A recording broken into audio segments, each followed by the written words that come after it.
মুমিনিন খাদিজাতুল কুবরা রাদিয়াল্লাহু আনহা পৃথিবীর পয়লা মুসলমান। কবরে যাওয়ার আগে আল্লাহর রাসূলকে বলেছেন, ওগো সরকার, আমি মরে গেলে আমার কবরে নামানোর আগে আমার কাফনটা আপনার গায়ের একটা জামা দিন। কারণ কাপড় দিয়ে দল চিনা যায়, পতাকা দিয়ে দেশ চিনা যায়, জার্সি দিয়ে দল চিনা যায়, কাপড় দিয়েও দল চিনা যায়। ওগো সরকার, যদি আপনার গায়ের জামা আমার গায়ের হয়, প্রমাণ হবে আমি আপনার দলে। তাই আপনি আপনার গায়ের একটা জামা আমার কাফন বানায় দিবেন। ওগো সরকার, নিজের হাতে আপনি আমাকে কেবলার উপরে শোয়াবেন, কারণ আমার মন বলে রহমাতুল লিল আলামিনের হাত আমাকে কেবলার উপরে শোয়া দিলে এর লাশ আর 30 তারা ঘোরাবে না, তাহলে আমার লাশটা কেবলার দিকেই থাকবে। খাদিজাতুল কুবরার আবেগ এটা, কারণ ওই যে জানে লাশ কেবলার দিকে থাকলে জান্নাত রহমত পাবে। আর যদি ঘুরে যায়, কাবার থেকে ঘুরে যায়, তাহলে ওই কবরে আযাব হয়। এজন্য দুনিয়াতে কাবা মুখী থাকতে হয়, হুদাল লিল আলামিন। বাবা মুখী রইল কেউ, কাবা মুখী রইল না, কপাল পোড়া। বাবা মুখী কাবা মুখী না। বাবার কাছে যায়, কাবার দিকে হয় না। বাবার দরবারে যায় কিন্তু কাবার দরবারে আয় না, মসজিদে আসে না। অথচ কেউ যদি মসজিদে যায়, তাহলে আল্লাহর রাসূল বলেন, পাপ যারা মসজিদে যায় তারা ঈমানদার বলো তোমরা। ঈমান। কেউ যদি মসজিদ প্রেমিক হয়, তাহলে সে কাবা প্রেমিক। হুব্বি বাইতুল্লাহ মিনাল ঈমান। মসজিদ প্রীতি এটা ঈমান। হাসরের মাঠে যারা মসজিদ প্রেমিক, কালবুহু মুআল্লাকুন বিল মাসাজিদ, এমন যারা হবে যারা কাবাকে ভালোবাসনেওয়ালা, মসজিদকে ভালোবাসনেওয়ালা, আল্লাহ তাআলা হাসরের মাঠে তাদেরকে ময়দানে মাহশারে ঠিক আরশের নিচে, কাবা ঘর যেখানে, আরশের নিচে তাদেরকে ছায়ায় দাঁড় করায় দিবে। যেদিন আরশের ছায়া, আল্লাহ ছায়া ছাড়া আর কোন ছায়া থাকবে না। যাদের হৃদয় মসজিদ মুখী, তাদেরকে আল্লাহ তাআলা তাদেরকে আরশের ছায়া দান করবে। হইতে পারে সে কোনদিন কাবা করে যায় নাই, হজ করে নাই, কিন্তু কাবা বরাবর দাঁড়ায় যাবে। ওই যে মসজিদে গেছে যে হৃদয়টা মসজিদে জুড়ে থাকছে, যে কারণ মসজিদ গুলো কাবার অংশ। বাবা ইব্রাহিম কাবা বানানোর পরে অবশিষ্ট মাটিগুলো আকাশে ছুঁড়ে মেরেছিলেন। ইব্রাহিমের নিক্ষিপ্ত বালুর কণা পৃথিবীর যে প্রান্তে প্রান্তে পড়েছে, সেখানে একটা করে মসজিদ কিয়ামতের আগে হবে। যারা মসজিদ নির্মাতা হবে তারা হবে ইব্রাহিমী ওয়ারাসাত। আর যারা মসজিদ নির্মাণের সাথে থাকবে তারা ইসমাইলি ওয়ারাসাত নিয়ে সম্মান পাবে হাসরের কঠিন মাঠে। এ কারণে এই উম্মতের একটা শান, এই উম্মতরাও মসজিদ নির্মাতা। পৃথিবীর কোন উম্মতকে আল্লাহ তাআলা মসজিদ বানানোর শান দেন নাই। মসজিদ আগে নবী রাসূলরা বানাইতো, নবীদের দিয়ে আগে মসজিদ বানাইতো, কিন্তু এই উম্মতের শান, এই উম্মতের সন্তানরা মসজিদ নির্মাতা হবে। আল্লাহ রাসূল বলেন, কেউ যদি ছোট মসজিদও বানায়, মসজিদে যদি কেউ ছোট সাদকাও করে, তাহলে বানাল্লাহু লাহু বাইতান ফিল জান্নাহ, আল্লাহ তাআলা জান্নাতের ভিতরে তাকে একটা বাড়ি দান করবে। মসজিদ বানাইলে জান্নাতে বাড়ি পাবে। হযরত হারুন রশিদ রাহমাতুল্লাহি আলাইহি, বাদশা হারুন, সে একা একা একটা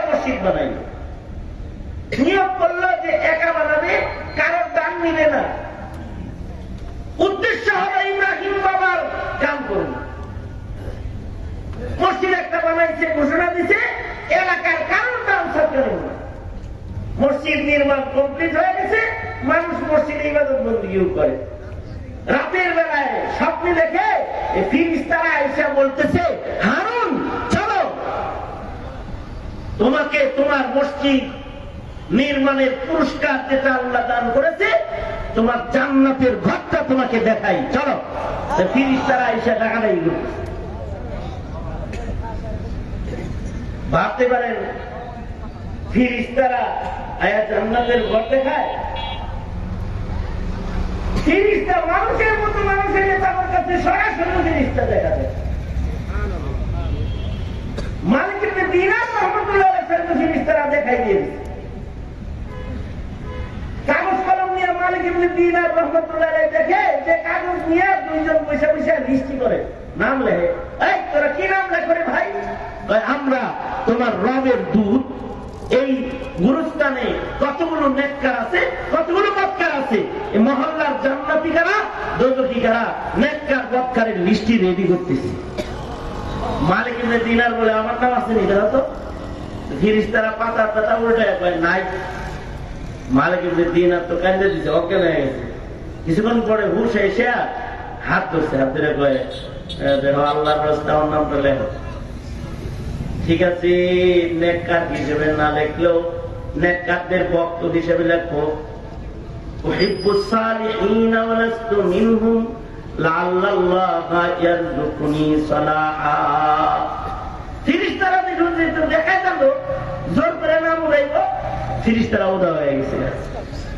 মালিক ইবনে দিনার রহমাতুল্লাহ মসজিদে আইসা সেজদা দিয়া পড়া কান্দার লাগছে, আল্লাহ নেককার তো লিস্টে নাই, আমি নেককারদের ভক্ত হিসাবে লিখতে পেলাম, তাহলে লিখলো না। আল্লাহ তুমি আমাকে কবুল করো। কানতে কানতে ঘুমায় পড়ছে। ঘুমের ঘরে স্বপ্ন দেখি এই ফিরিস্তা গুলো আবার এসছে। আসলে আমাকে লিস্টে তো ছিল না, এমন কান্দন কান্দে নাকি? আর কান্দো না, চিন্তা করো না, আল্লাহর নির্দেশ আমরা লেখছি। কিছু কিছু মানুষের সাথে ফিরিস্তাদের দেখা হয়, মানুষগুলা যদি ভালো হয়। সবার লোকে সবার দেখা হয় না, সবার লোকে প্রধানমন্ত্রী দেখা হয় না, সবার লোকে এমপি লোকেও দেখা হয় না, সবার লোকে ফিরিস্তারও দেখা হয় না। তবে কারো কারো লোকে ফিরিস্তারও দেখা হয়। ফিরিস্তারা কাউকে কাউকে তাদের জান্নাত নিয়ে দেখায়। যেমন খাজা আব্দুল ওয়াহিদ রহমাতুল্লাহ আলাইহি চিশতিয়া তরিকার এক বুজুর্গের নাম, যাকে ফিরিস্তারা নিয়ে জান্নাত দেখাইছে।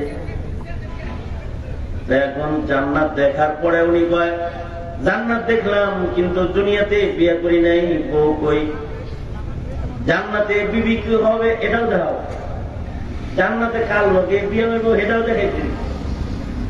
আল্লাহ তাআলা বললেন, যাও জান্নাতে তোমার বউ হবে দাসী মাইমুনা, খেজুরের রাখাল মাইমুনা তোমার জান্নাতি বউ হবে। তুমিও যেরকম আজ খালি ইবাদত করো, ও আজ খালি ইবাদত করে, ওরা বিয়ে নাই তোমারও বিয়ে নেই, এখন হলো মাজারে যায় ইবাদত করে না। তখন হলো ইবাদত করতে করতে কখনো কখনো কেউ কেউ বিয়ে করার সুযোগ পায়নি। খাজা আব্দুল ওয়াহিদ রহমাতুল্লাহ আলাইহি ঘুম থেকে উঠা ওই যে স্বপ্নে যে ঠিকানা পাইছেন, এই ঠিকানা বরাবর দৌড় দিছে, যাই বউ দেখে আসে। যা দেখে যে মরুভূমিতে দাসী নামাজ পড়তেছে, কেবলার দিকে দাঁড়ায়, পিছনে যায় বসে রয়েছে। সালাম ফিরাই কথা বলবো, সালাম ফিরাই কেবলার দিকে তাকানো অবস্থায় বলতেছে, আব্দুল ওয়াহিদ এখানে আসছো কেন? যাও চলে যাও, তোমার সাথে না আমার জান্নাতে দেখা হবে। তুমি কি বললো? তুমি যেভাবে জানছো আমি এনে, আমি হেমনে জানছো তুমি এনে, তুমি যেমনি জানছো আমিও হেমনি জানছি। যাও। হারুন রশিদকে ফিরিস্তারা বলে, চলো চলো, তোমার জন্য যে জান্নাত বানানো হয়েছে মসজিদ বানানোর বদলায় তোমার জান্নাত তোমাকে দেখাই। হারুনকে জান্নাত দেখাইলি। হারুনুর রশিদ নিজের জান্নাত থেকে বের হয়ে দেখে আর একটা জান্নাত দেখা যায়, সেম সেম নিজের জান্নাত মনে করে কাছে গেলে প্রহরীরা কয় এই জান্নাত তোমার নয়, তবে তোমার মসজিদে এক যুগালির কিছু সাদকা পড়েছে, এই জান্নাতটা ছোট্ট সরকার বদলায় আল্লাহ তাআলা ওই যুগালিকে দান করেছে। হারুন বলে মসজিদ বানায় যা পাইলাম যুগালি গোপনে দান করে তাই পেল। ঘুম ভেঙে গেছে, ঘুম থেকে জাগ্রত হয়ে যাদেরকে দিয়ে মসজিদ বানাইছে তাদেরকে সবাইকে দাওয়াত করে বলে আসুনি কেউ যে আমার মসজিদ নির্মাণের ভেতরে তোমরা শরীক হয়েছিলে, গোপনে কোন সাদকা আমার মসজিদে করেছো এমন কেউ আসুনি? একজন কয় এটা আমি আছি। কয় তোমার নাম কি? আহমদ। কয় হ, তোমার নামটা জান্নাতের গেটে আমি লেখা দেখেছি, কিভাবে এমনি জান্নাতে ঘর পাইলা? যুগারি বলে বাড়ির মাটি খনন করে কূপ বানাইছি, মাটির নিচ থেকে 3টা শুভ্র সাদা পাথর বের হয়েছে। আপনার মসজিদে প্রকাশ্যে সাদকা করা যায় না, কিন্তু আপনি যে পাথরগুলো আনছেন আমার বাড়ির মাটির নিচে ওই পাথর 3টার রং আপনার পাথরগুলার মতন সাদা। রাতের আধারে 3 টুকরা পাথর আপনার মসজিদ নির্মাণের এই পাথরের স্তূপের উপরে রাখা আল্লাহকে বলেছি, ওগো আল্লাহ রাতের অন্ধকারে হারুনের মসজিদে একটু সাদকা করলাম, পৃথিবীর কেউ জানে না, শুধু তোমাকে জানাইলাম, তুমি জানো। ওগো আল্লাহ শুধুই মাত্র এই নিয়তে আমি একটা দিনমজুর মানুষ, মসজিদ নির্মাণের ক্ষমতা আমার নাই, তবে মসজিদ নির্মাণের কাজে 3টা পাথর দিয়া আমি সামিল হয়ে গেলাম। ওগো আল্লাহ হাসরের মাঠে মসজিদ নির্মাতা ডেকে ডেকে যখন জান্নাত দিবা তখন আমাকেও তুমি বঞ্চিত করো না গো আল্লাহ। হারুন বলে আয় বুকে আয়, তোর সাথে একটু বুক লাগাই, তোর ওই ছোট্ট সাদকার কারণে আল্লাহ তাআলা তোকে সমপরিমাণ আমি মসজিদ নির্মাণ করে যে পুরস্কার পেয়েছি তা তোকে আল্লাহ দান করেছি। এখানে আল্লাহর রাসূল বলেন সাগীরান আও কাবীরান, সাদাকাটা মসজিদের ছোট হোক বড় হোক জান্নাতে বাড়ি করে, কারণ এই মসজিদগুলো হলো আল্লাহর সবচেয়ে পছন্দের জায়গা। আল্লাহর সবচেয়ে পছন্দের জায়গা যেগুলো সেগুলো হলো মসজিদ। এটা মসজিদের মিম্বরে যে দাঁড়ায় থাকে, মেহরাবে দাঁড়িয়ে যে ইমামতি করে, সে তো আল্লাহর কাছে প্রিয় না। যে এই মসজিদের মিনারায় মাইকে আযান দেয় সে তো আল্লাহর কাছে প্রিয় না, তাই না? ময়দানে মাহশারে এই মসজিদগুলোর মুয়াজ্জিনদেরকেও চেনা যাবে, যারা আযানের কাজ সম্পাদন করবে। হাদিসে আছে হাসরের মাঠে তাদের গর্দান উঁচা উঁচা দেখা যাবে। আল্লাহু আকবার জোরে করে বলেন। আর পৃথিবীর পয়লা আমল হলো ইমামতি। পয়লা আমল হলো কি? ভালো করে প্রথম কাজ কি? ইমামতি। ইমামতি পয়লা কাম। আদম বাবা মসজিদ বানায় প্রথম হয়েছে ইমাম। বলুন তাইলে বুঝে থাকলে ইমাম আগে না মুসল্লি আগে?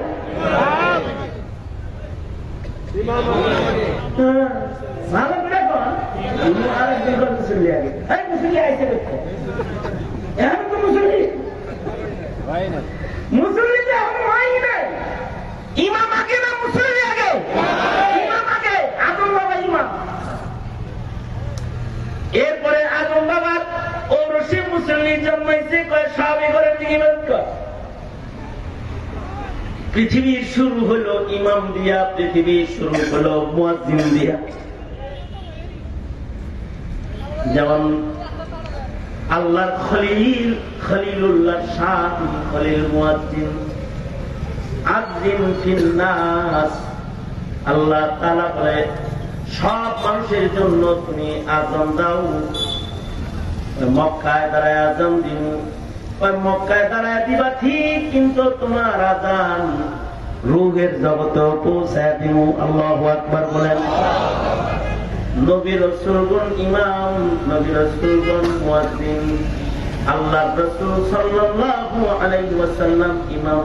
পৃথিবীতে যত নবী আসছে সব নবীরা ইমাম, সব নবীরা মুয়াজ্জিন, সব নবীরা ইমাম। আল্লাহু আকবার কাবীর। ইমামদের সাথে মুয়াজ্জিনদের সাথে মুসল্লি বা মহল্লাবাসীর হলো ইত্তিবার সম্পর্ক। এ কারণে ইত্তাবাইতু বিহাদাল ইমাম আগে কাবাতুশ শরীফাতি পড়ে। কারণ যদি ইমাম ঠিক না হয় তাহলে ওর ইত্তিবাও ঠিক হয় না, মানে কাবাতুশ শরীফাতিটা সহি হয় না যতক্ষণ পর্যন্ত ইমাম ঠিক না হয়।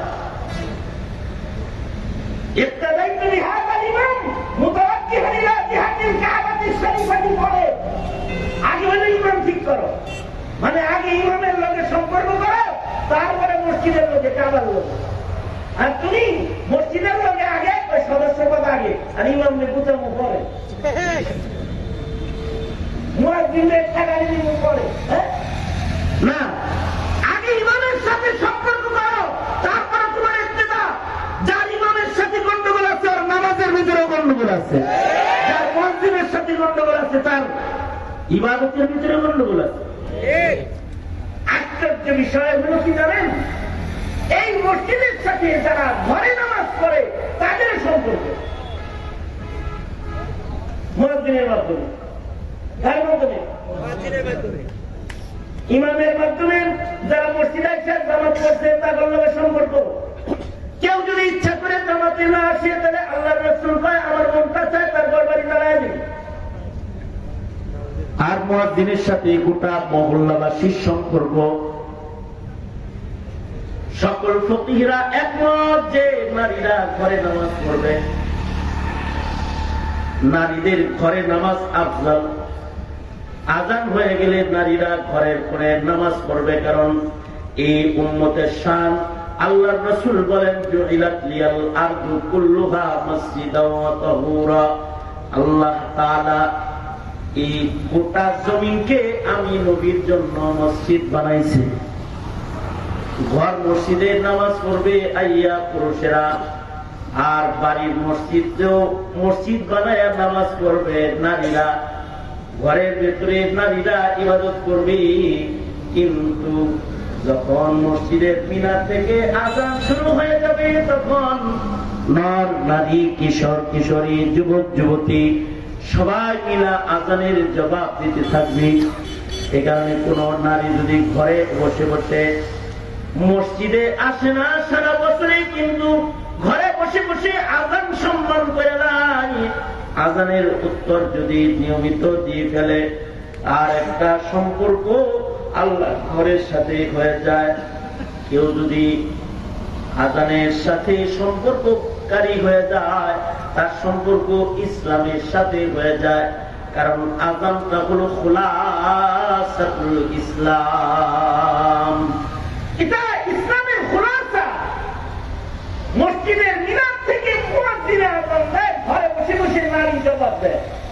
এমনকি হাকিম মুহাম্মদ থানভী রাহমাতুল্লাহ আলাইহি বলেছেন যে খাজা হুল্লাহ রাহমাতুল্লাহ আলাইহি বুজুর্গ ছিলেন একজন সাহাবীর মুহাদ্দিস রাহমাতুল্লাহ ভাই।